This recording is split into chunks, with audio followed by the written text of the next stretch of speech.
Hello everyone, once again welcome to untold concept, जहां हम आपको कॉन्सेप्चुअल और इन्फॉर्मेटिव वीडियोस प्रोवाइड करवाते हैं। अगर आप चैनल पे नए हो तो आप चैनल को सब्सक्राइब कर सकते हो ताकि आपको न्यू वीडियोस की नोटिफिकेशन मिल जाए। जो सैनिक स्कूल का एंट्रेंस एग्जाम था उसके एनटीए ने क्वालिफाइड लिस्ट अपलोड करी थी।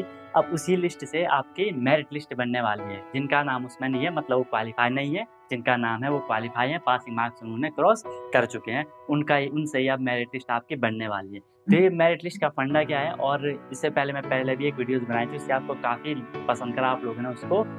और मैं आपको उसके बाद थोड़ी और नॉलेज देना चाह रहा हूँ कि जो पर्टिकुलर सैनिक स्कूल में जो रिजर्वेशन रहता है उसके हिसाब से मैं आपको यहाँ पे थोड़ी और ज़्यादा नॉलेज देना चाह रहा हूँ। काफ़ी डाउट आपके यहाँ से क्लियर हो जाएंगे, ठीक है। तो इसको एक एग्जाम्पल के थ्रू समझते हैं, ठीक है। मान लो हमारे पास है टोटल 100 सीट, ध्यान से समझना।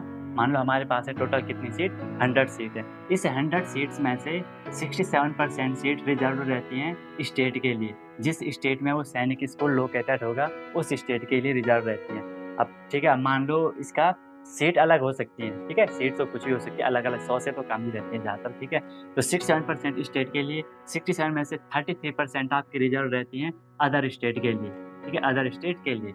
यहाँ 100 का 67% 67 ही होता है। तो 67% सीट आपके राज्य के लिए होती है जिस राज्य में वो सैनिक स्कूल होगा, और 33% सीट बाहरी राज्यों के लिए रिजर्व रहती है, आरक्षित रहती है। अब इसमें से भी जो 67% स्टेट के लिए होती हैं, उस 67% या 67 सीट में से जो 15% सीट होती है वो रिजर्व रहती है किसके लिए, एससी कैंडिडेट्स के लिए, जो शेड्यूल कास्ट होते हैं, अनुसूचित जाति हम जिसे कहते हैं, उनके लिए 15% सीट रिजर्व रहती हैं। और 67 का 15% 15% होता है कितना, ये रफली 10 सीट, ठीक है। तो 10 सीट रिजर्व रहेंगी किसकी, 67 में से एससी कैंडिडेट के लिए। अब आप समझ सकते हो धीरे धीरे।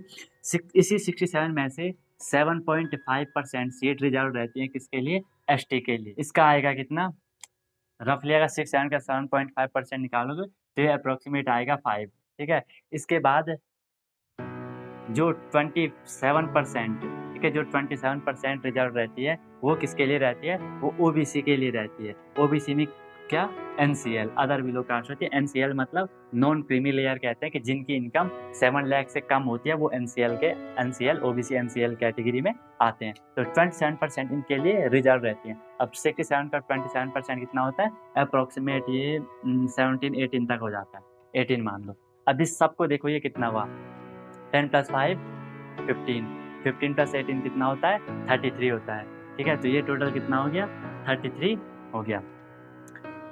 ये जो 33 हुआ ये कितने में से हुआ, 67 जो सीट थी उसमें से 33 सीट इसके लिए चली गई, किसके लिए, एससी के लिए, एसटी के लिए, ओबीसी के लिए। समझ में आ रहा होगा। बची कितनी सीट, बची यहाँ पे 34 सीट, समझ रहे हो ना।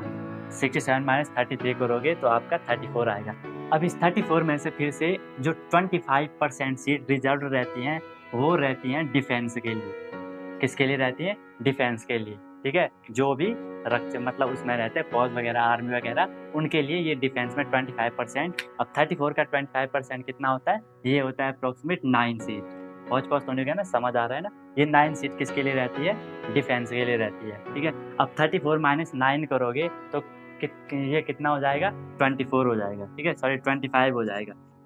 ये यहीं पे लिख दे रहा, ध्यान से देखना, 25 हो जाएगा। तो बची जो ये 25 ये किसके लिए है, ये होती है आपकी जनरल के लिए, ठीक है। हम जैसों के लिए, तुम जैसों के लिए, जो भी जनरल कैटेगरी का होता है उसके लिए 25 सीट ही बचती हैं।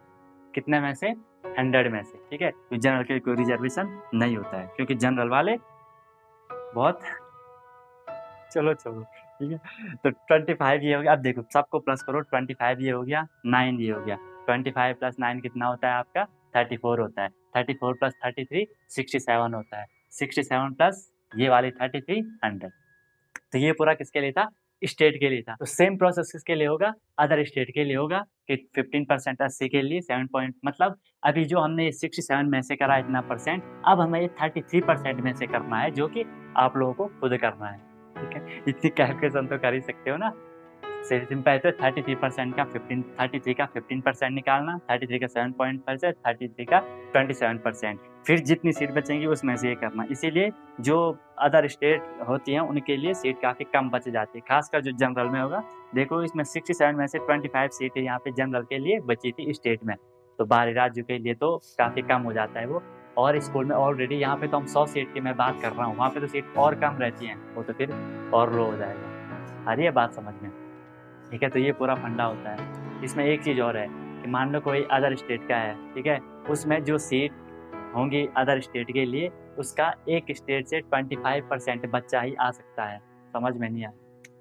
यहाँ पे देखो, मान लो सीट है आपके पास 10, ठीक है, सीट कितनी है 10, तो इस 10 का 25% वैसे निकालते हो ना, 10 का 25% कैलकुलेशन करो, या तो मल्टीप्लाई करो या इसको डिवाइड कर लो, इसको डिवाइड करो, इसको काट दो, ठीक है, 25 को 10 से डिवाइड कर दो, ये आपका 2.5 आ जाएगा। तो रफली या तो 2 और 3 सीट्स, 3 बच्चे एक स्टेट से आ सकते हैं।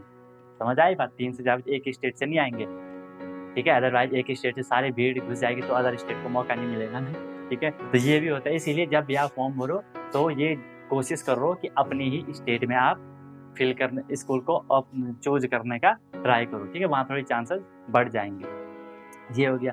इसके बाद जो गर्ल होती है, गर्ल के लिए तो आपको ऑलरेडी पता है रिजर्वेशन थोड़ी अलग ही रहता है पहले से, ठीक है, तो उनके लिए भी काफ़ी सही, लेकिन वो सिर्फ 6th क्लास के लिए होता है। आपको फिलहाल 9th क्लास में तो हर जगह एडमिशन मिलते नहीं है। अब एक और चीज़ है कि मान लो कोई एसटी की सीट खाली है, एससी की सीट वैकेंट हो जाती है, वैसे होती नहीं है लेकिन 1% चांस कि वैकेंट हो जाती है। उसके बाद क्या होने वाला है? उसके बाद वो सीट कन्वर्ट करा दी जाती है जनरल में, लेकिन वो बाहरी राज्यों के लिए नहीं होंगी, वो सिर्फ होम स्टेट के लिए ही वहाँ पे चेंज करी जाती है, ठीक है। तो इसलिए अपनी स्टेट में फिल करने का आपको हमेशा ट्राई करना है, ठीक है।